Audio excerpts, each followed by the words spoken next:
Bonjour à tous, donc dans cette vidéo on va s'intéresser à l'inspecteur qui est un outil Pharo qui est très utile et qui nous permet comme un microscope de s'intéresser à nos objets, de voir comment ils réagissent de près et qui permet aussi de leur donner des méthodes depuis l'intérieur, c'est-à-dire qu'on peut envoyer des messages à nos objets tout en étant en train de les inspecter. Donc pour se servir de l'inspecteur, je vous ai préparé une expression que vous verrez sûrement jamais dans la vraie vie, mais qui a le mérite d'être bien pour servir d'exemple. Donc on va avoir un dictionnaire dans lequel je vais mettre sous la clé time l'heure qu'il est maintenant, date la date qu'il est aujourd'hui, et une morph que je vais vous présenter tout à l'heure. Donc on va l'inspecter tout de suite. Donc pour inspecter, vous pouvez faire clic droit, inspect it, ou le raccourci commande I. Donc on va avoir l'inspecteur qui va s'ouvrir. Donc je vais ranger ça, on va pas en avoir besoin. Déjà vous pouvez voir qu'il y a trois onglets. Donc le premier onglet items, je vais revenir dessus juste après. Pour l'instant on va regarder row. Donc row ça va être l'implémentation Pharo de notre dictionnaire. Donc on peut voir qu'on va avoir la représentation de self, qui est donc un ordered dictionary avec nos trois clés, nos trois combinaisons de clés-valeurs avec les flèches. Ici on peut avoir accès au dictionnaire directement, et ici on peut avoir accès aux clés ordonnées, donc on peut voir time, date, morph, puis nil. On peut le voir la représentation textuelle ici. Maintenant une chose qui est intéressante, c'est si je clique sur dictionary, je vais avoir une nouvelle fenêtre qui va s'ouvrir sur la droite, sur cette fois-ci non plus le order dictionary, mais le dictionary lui-même, avec d'autres choses. Donc ici on va avoir l'array avec morph, HSVA, on va avoir notre dictionnaire qui est au-dessus, on va avoir Tordi, donc la taille du dictionnaire, et on peut faire la même chose avec les ordered keys. Par exemple, ordered keys, on va arriver ici, puis si on veut réinspecter par exemple le premier élément time, on peut recliquer dessus, ça va ouvrir une autre fenêtre, et vous pouvez voir ici, donc on va avoir time et la représentation ASCII des caractères, donc T, I, M, E, voilà, on les a ici. Et vous pouvez voir en dessous que on peut avoir une preview, donc un aperçu de la première fenêtre où on était. Si on veut y retourner, on a simplement à cliquer dessus. On voit que les deux fenêtres sont décalées, donc on peut décaler la vue comme ceci. Et ce qu'on peut aussi faire, c'est la rétrécir. Donc par exemple, si je veux simplement voir la deuxième vue, je peux faire ça comme ça. Je peux réagrandir, aussi réagrandir des deux côtés. Et si jamais vous voulez supprimer par exemple la dernière fenêtre, il vous suffit de cliquer sur la croix ici. Donc cette vue RAW est intéressante, mais en général on va avoir des objets qui sont assez intelligents pour avoir des vues personnalisées, comme par exemple ici, on peut voir dans notre dictionnaire qu'on a un onglet qui s'appelle Items, donc je vais fermer Array.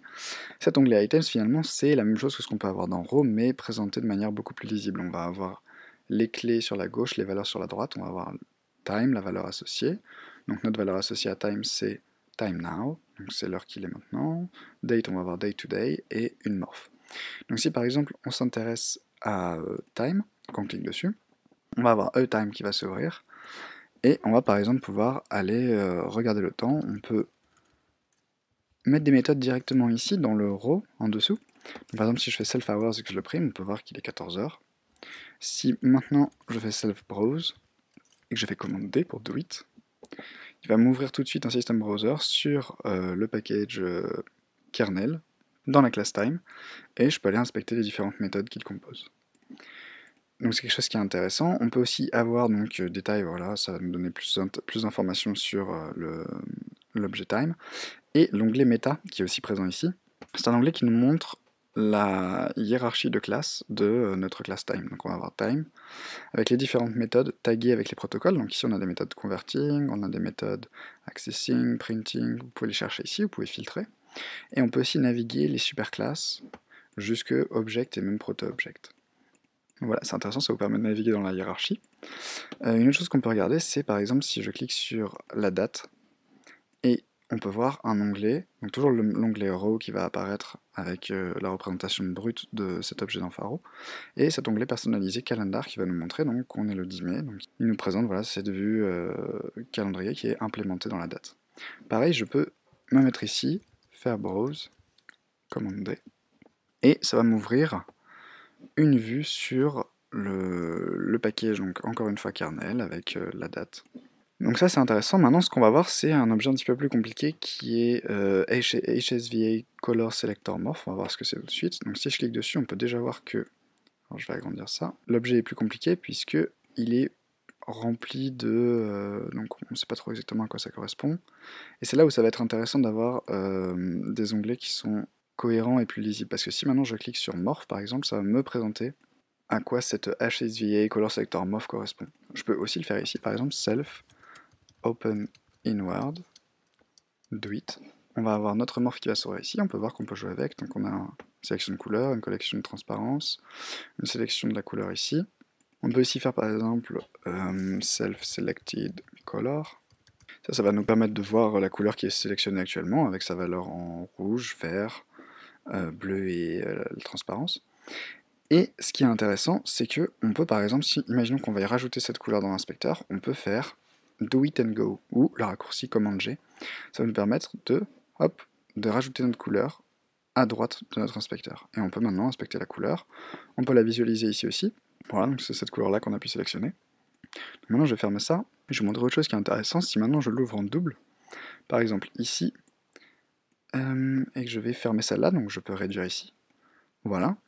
Je vais avoir deux fois un inspecteur sur le même objet, donc celui-là est ouvert mais c'est pas grave.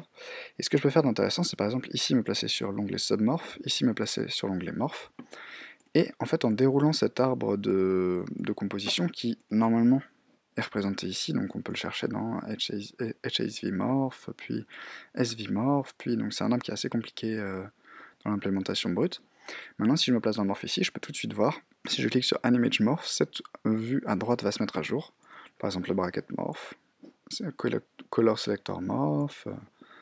Donc on peut avoir toute l'architecture qui est retrouvable directement dans l'inspecteur sur la droite. Donc voilà, cette vidéo, on vous a présenté un objet qui est un petit peu bizarre, c'était un dictionnaire dont vous n'allez pas forcément vous servir puisqu'il contient une date, un temps et une morph bizarre. C'était plus pour vous présenter l'inspecteur, vous montrer les différentes fonctionnalités, vous montrer que vous pouvez interagir directement depuis l'inspecteur pour par exemple ouvrir la morph, sélectionner la couleur qu'on a pu sélectionner, la rajouter dans l'inspecteur, puis de pouvoir naviguer par exemple, ici encore je peux naviguer la hiérarchie de classe, les méthodes, et quelque chose qui est intéressant, c'est les objets qui sont créés par le système ou que même vous créez, vous pouvez leur rajouter des extensions, donc des tables dans l'inspecteur ici qui vont être plus intelligents.